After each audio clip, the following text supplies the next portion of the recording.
one with my navigation skills. The software was state-of-the-art, but I remember Heather telling me how the ancients had used the stars in much the same way. It always made me smile, thinking about the names she gave the constellations. It was the middle of the night by the time we got back, but Mrs. Silton was still up waiting for us. Really, again, in the same place, was all she said as she shook her head and tended to Mr. Silton's second bullet wound. Mr. Preston nearly knocked us over as he sprinted towards the bathroom. It appeared that his body had kept on making urine, even though it didn't have anywhere left to store it.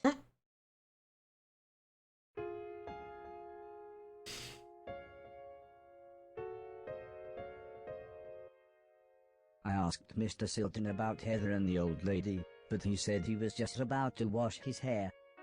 When I asked him again later, he said the main thing was that we'd got Logan and the van back, and couldn't the rest wait until I had cleaned up the band room for him.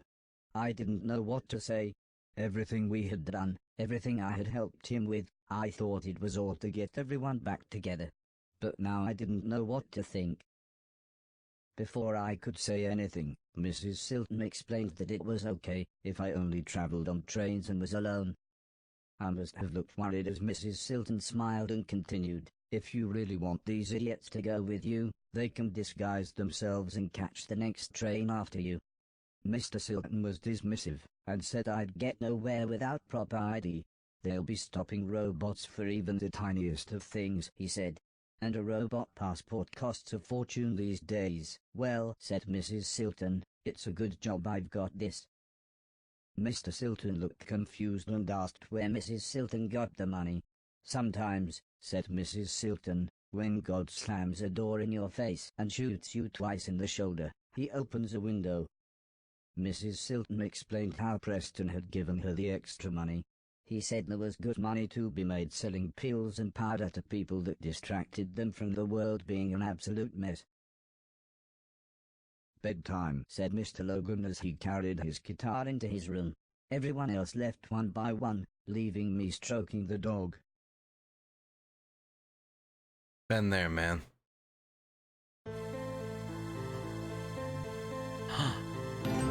Of course.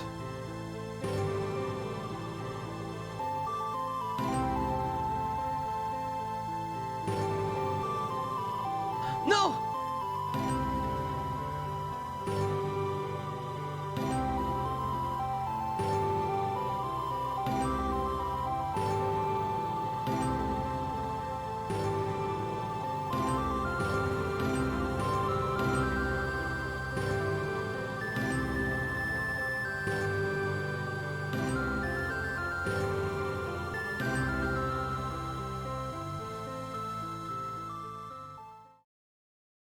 So sorry. I woke to the sound of Mrs. Silton making herself some breakfast. It felt very early, but I suppose it was just that we had gotten so late. Mrs. Silton gulped down her coffee, and with a reassuring smile she said, "Let's do this." Yeah, the sensitivity is really high.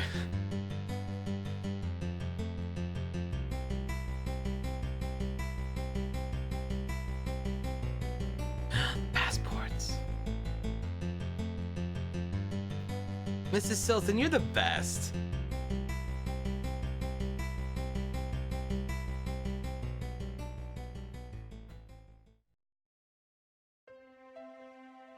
The pedestrian tunnel was far longer than I expected, but it was nice. It gave me a chance to chat with Mrs. Silton. Come, Mrs. Silton, as I clean up. Hey, look! It's Luigi! She told me she was from an upper-class family, and that her parents had nearly disowned her when she married Mr. Silton. But she said she really was happy being with her husband. And after all, as she put it, he did provide for her in this messed-up world. However, I couldn't help but laugh when she said how much she liked Mr. Silton's band. I steered the conversation onto the topic of the war. She explained she had been a nurse near some major combat, but she looked really sad, so I changed the subject. I asked her if the town was nice. Mrs. Silton smiled and described it as a wretched hive of scum and villainy. Doesn't sound very chill at all. Mrs. Silton, you're the best.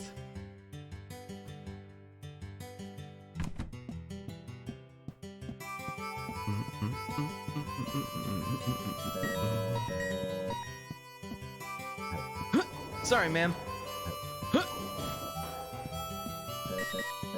You understand how it is.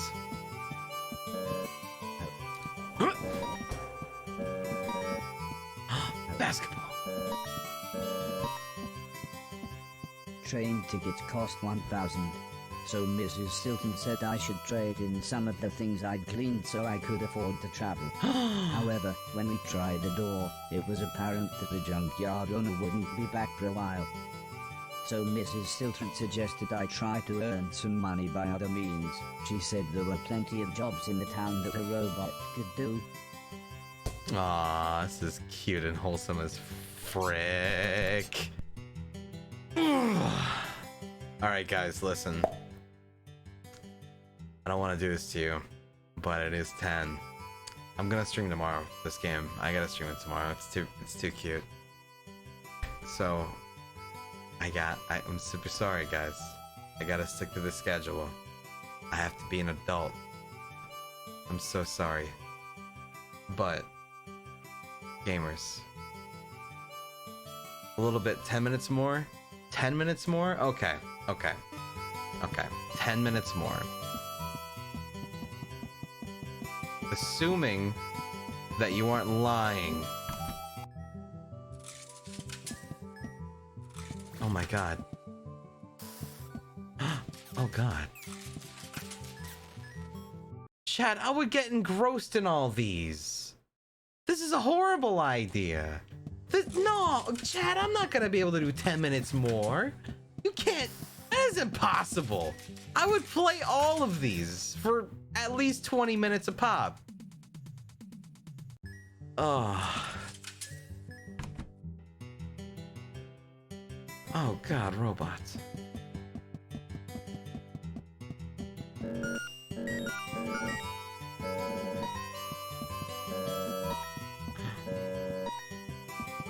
I don't have. That's true. I would need money to play them.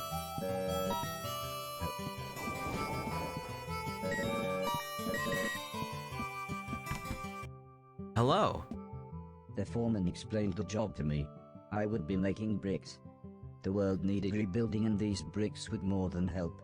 He said I would be on the end of the production line and would be shaping the final part of the bricks. All I had to do was hit the brick in time with everyone else. Okay.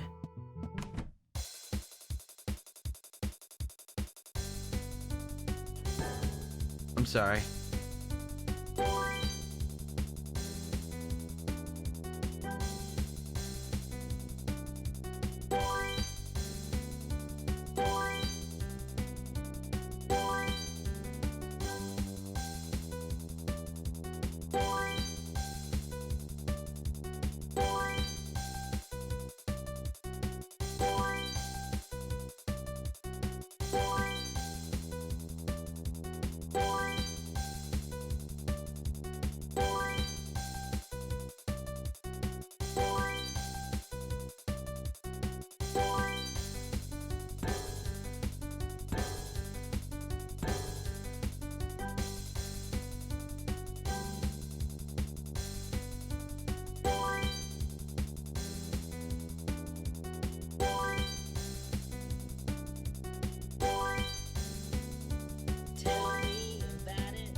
We earned a lot of bucks there.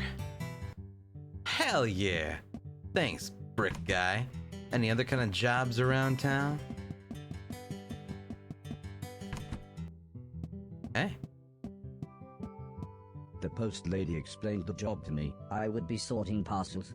Many people were now separated by desolate battlefields and needed these care packages to survive. The parcels were either red or blue. I just had to stamp the right ones with the right color at the right time. Okay.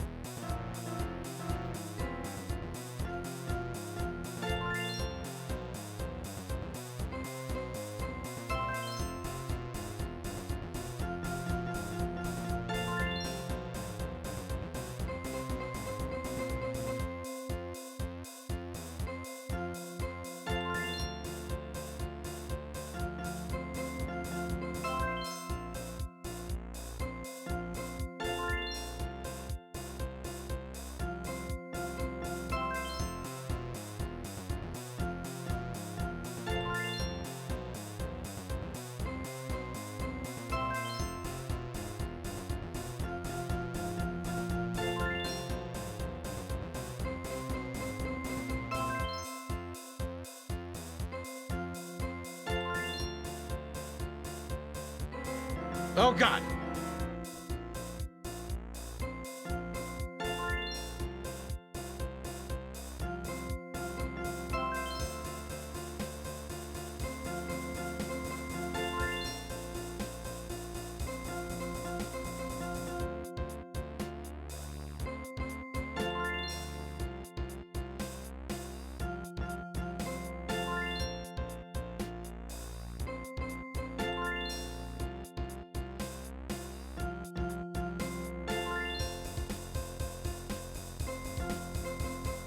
Ah!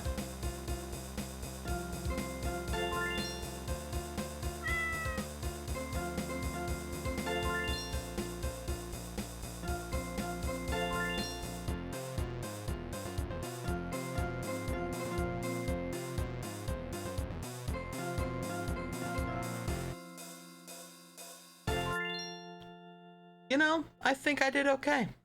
Yeah! Thank you, ma'am. And I know there's another door, so I'm assuming I can get even more, but yo. Do you want to be friends? We can go to the movies and watch some movies, play games together. I like playing video games. I love playing video games. I feel like Horace could use another robot friend. And you see how I said robot friend and not girlfriend? Because just because she's a female robot, she is not obligated to date him, goddammit.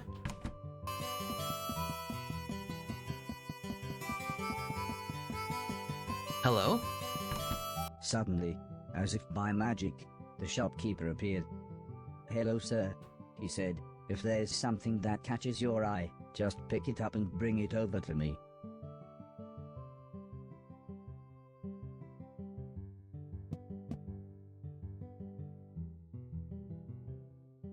Okay, we're gonna do a bunch of this tomorrow. there's just gonna be a bunch of mini games and a bunch of fun times, but it's gonna be later because there's too much shit I want to do with it.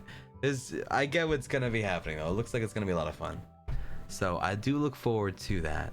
We'll do that tomorrow, 6 p.m. Eastern is when we'll hit it up, okay? And that's the only game we'll do, okay? I think it'll be a good time. And I hope you guys had a good time too. And apparently it gets even better. So that's good to know. Because I already like it. So it gets even better. It's a win-win-win. A 20-twin-twin. You guys remember that? That was a reference to... Pretty sure it was Friday? Yeah, that was Friday. That was definitely Friday. Okay, let me find somebody to raid here. Also, thank you, Gandex. And Caboose 2 Techs and AstraZeneca. Got it. And Zabult and Rex and Red Death. I did it.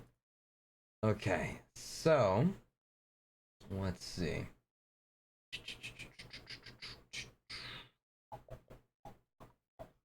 Is anyone else going? Hold on. All right, gamers.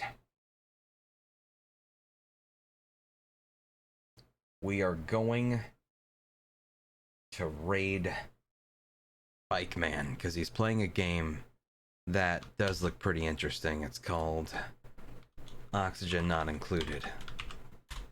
And that just sounds like a dope time. Who doesn't love dope time games? I do. Also, alternatively, Russ is also streaming Space Station 13 if that is your jam. If you'd like to go hit that up as well. Alright, duders. Catch you some other time. Thanks for stopping by. Goodbye.